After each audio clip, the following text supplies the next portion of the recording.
Добрый день, друзья!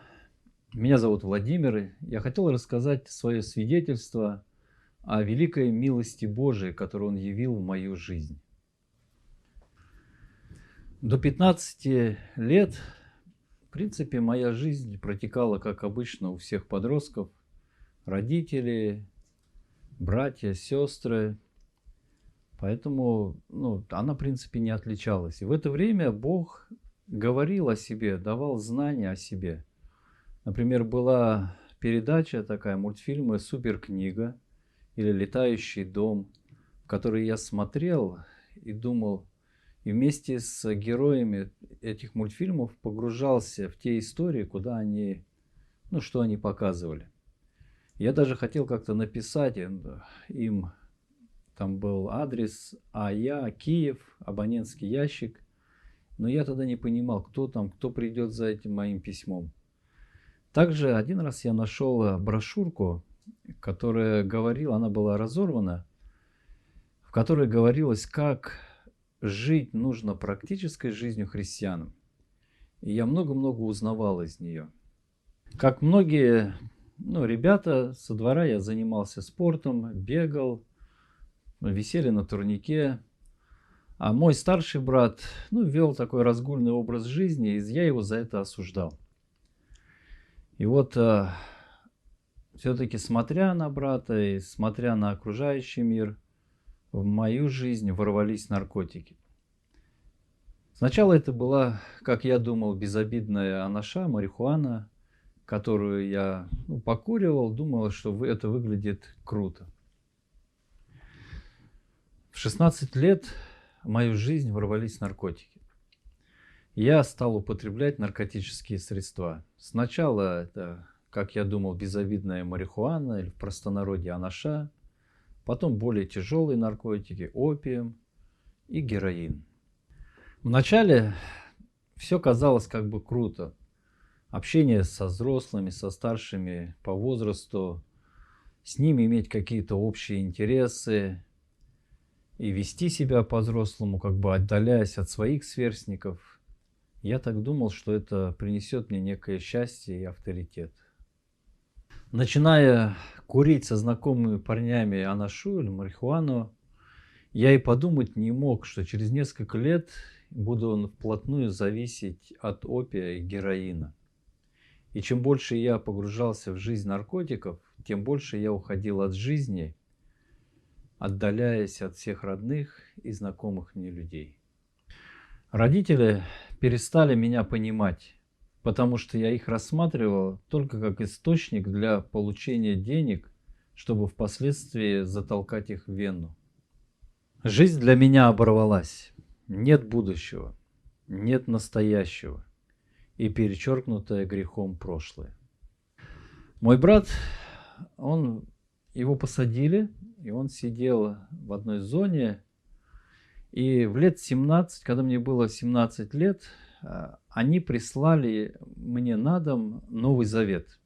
И в мои руки попала эта книга. И когда у меня были короткие передышки от наркотиков, я брал и читал эту книгу и восхищался учением Иисуса Христа.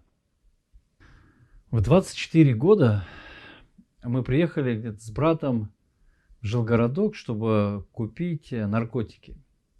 И я стоял на перекрестке напротив тогда Дом молитвы. И смотрев на этот Дом молитвы, я сказал, пока мы ждали, говорю, брат, иди сходи, посмотри, что это там за люди. И он пошел. Когда он возвращался, в это время подъехал человек, который привез нам наркотики. И брат, идя к нам, размахивал над головой у себя Новый Завет, именно такой же, какой я читал дома, когда получил его по почте. И он размахивал и говорил, это те люди, к которым я ходил, когда сидел в зоне. И это меня смущало. Я говорю, да замолчи ты, не позорь меня здесь своей религией, своей верой. А сам в это время думал и положил на сердце, что мне нужно посетить этот дом и познакомиться поближе. Первый раз я переступил порог дома молитвы, на пасхальное служение. Вообще, мой приход в тот день был удивителен. Как все знают, что на Пасху люди отдыхают, это воскресный день. И в это утро практически не было никого на улице, кроме детей, которые бегали, и кричали, бегали из дома в дом, кричали «Иисус воскрес! Христос воскрес!». Им говорили «Воистину воскрес!» и давали там яйца, куличи. И поэтому, когда я проснулся утром и решил пойти в дом молитвы на пасхальное служение, у меня в это время не было ни одной копейки в кармане. А так как в то время был только один мост, центральный, и это было очень далеко идти пешком, я сам себе в сердце сказал, если я сейчас дойду до остановки и не найду денег для того, чтобы поехать в дом молитвы на пасхальное служение, то я вернусь назад домой, и сзади моего дома была компания, с которой я иногда встречался, и они тоже там уже собрались для того, чтобы отпраздновать Пасху с бутылочкой водки, с куличами, с яйцами. И я думал, если я не поеду, то я вернусь к ним. И вот, подойдя к остановке, я не встретил ни одной души живой, который бы мог реально помочь мне доехать до дома молитвы, с авангарда до Жилгородка. И вот на остановке стояла только одна незнакомая бабуля, которая была отвернута от меня и стояла ко мне спиной. И вот я стою и уже в сердце решаю возвращаться. Вдруг эта бабушка поворачивается и ложит мне в руку 50 копеек. Просто молча говорит: на, сынок, наверное, тебе это нужнее. И мы стояли на остановке только она и я. И голос в моем сердце, то есть было такое понимание, что сам Бог положил мне эти деньги в руки для того, чтобы я поехал в дом молитвы. И я чуть не упал на этой остановке от такой неожиданности. Я даже не помню, как приехал автобус, как я сел и как я добрался до Жилгородка. Единственное, я помню, я шел как будто на заклание. Всякие мысли проходили у меня в голове, что я иду туда, в этот дом, кому я там нужен, что я там буду делать. Я кое-как, можно сказать, впихнул себя в этот дом так, что я очутился посреди комнаты. Вся комната была, сидели люди, была забита, это было пасхальное служение. И во всей этой комнате было только одно место свободное, пустое. И я быстро туда сел, чтобы не привлекать внимания. Только потом я понял, что это место было проповедника, который стоял в это время за кафедрой и проповедовал слово. После того, как он отпроповедовал, он, конечно, не стал показывать никакого вида, а встал и аккуратно вышел в зад комнаты, в коридор. Я просидел в это служение. Можно сказать, что я ничего не понимал, но единственное, что было в моем сердце, это был покой, мир, и было такое ощущение, что я попал домой, именно туда, где и надо мне быть. После пасхального служения я твердо положил на сердце прийти на следующее воскресенье на богослужение. И вот в середине недели, в пятницу, у нашего знакомого умерла мама, и были похороны.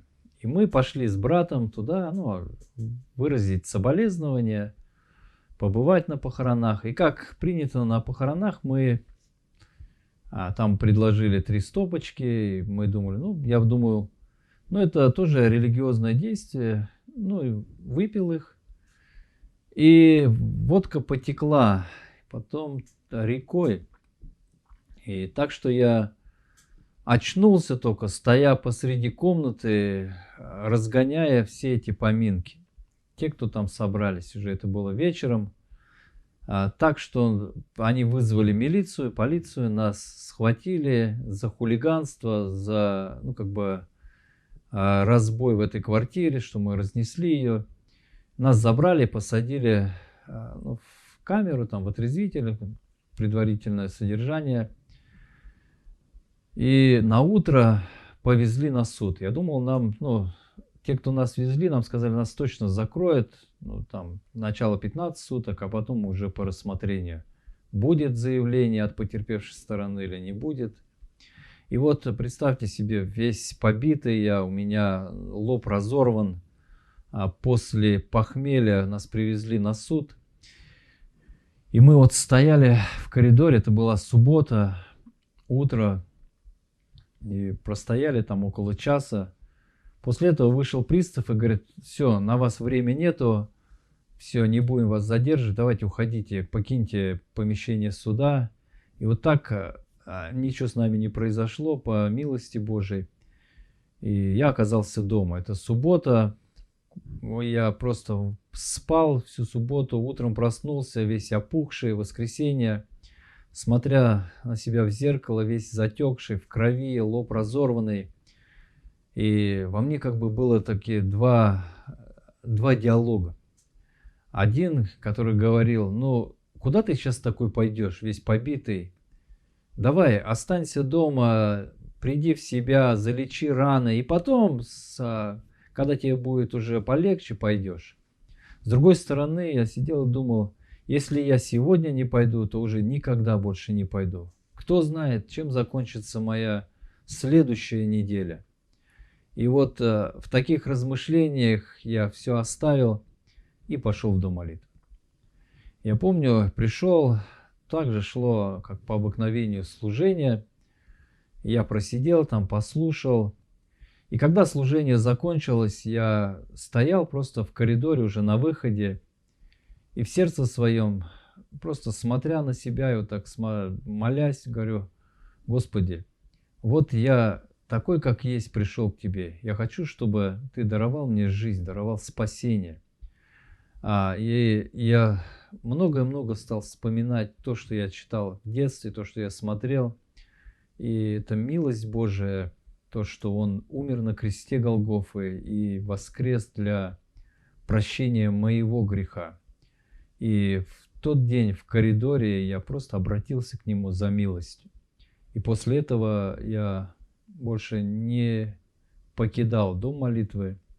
То есть я стал регулярно ходить, обратился, и Бог наладил мою жизнь, даровал удивительную милость восстановления всей моей жизни. В среду при доме молитвы было служение «Разбор слова», как малая группа. И я пришел на него, на это служение, и на нем разбиралась книга «Деяния святых апостолов», 9 глава, где было покаяние апостола Павла, Савла на то время. И я сидел, слушал и смотрел на людей, которые участвовали в этом разборе. И они переживали, знаете, я слушал, они переживали за такие грехи, как раздражение, гнев. В это же самое время я смотрел в свое сердце и думал, насколько я испорчен, насколько во мне грех царствует, насколько я прогнил. И если даже смотреть на этих людей, которых беспокоило раздражение, то я на их фоне вообще безнадежный грешник. И я увидел себя никчемным вообще человеком, что заслуживаю только муки ада. И вот именно на разборе слова я действительно от сердца обратился к Господу, попросил Его, чтобы Он принял меня, чтобы даровал эту милость свою. Знаете, я стал вспоминать все те места Священного Писания, которые я читал раньше. Мне пришло на память притча о 4 родах почвы. Еще помните, Иисус говорил о том, что Царство Божие внутри вас. То есть все эти слова стали как бы воскрешать в моем сердце то, что я слышал и читал ранее. Поэтому это, вспоминая об этой милости Божией, я действительно очень благодарен Ему, что Он сохранил мою жизнь и даровал мне примирение через смерть и воскресение Христа Иисуса. И Он услышал меня, простил и дал мне свободу. С 2000 года я являюсь членом церкви Преображения в городе Атырау. А в 2003 году я женился, у меня есть супруга, ее зовут Майя. Сейчас мы имеем 7 детей, Бог даровал мне этих 7 деток, мы их воспитываем, супруга помогает мне в служении. За это я очень благодарен Богу за Его милость, которую Он явил в моей жизни. С 2015 года я совершаю пасторское служение в этой церкви, где я покаялся. В это мое служение входит проповедь слова, индивидуальное наставничество, душепопечение в церкви. В действительности Бог вырвал меня из ямы греха и поставил на крепкую скалу, чтобы мне не просто быть даже спасенным, но и употреблять меня для своего труда. Дорогие друзья, от всего сердца я хотел каждому из вас пожелать иметь настоящий мир с Богом, примирение через смерть и воскресение Иисуса Христа. Каждого из вас приглашаю на богослужение, которое проходит в воскресенье в церкви Преображения в 12 часов по адресу в Желгородке.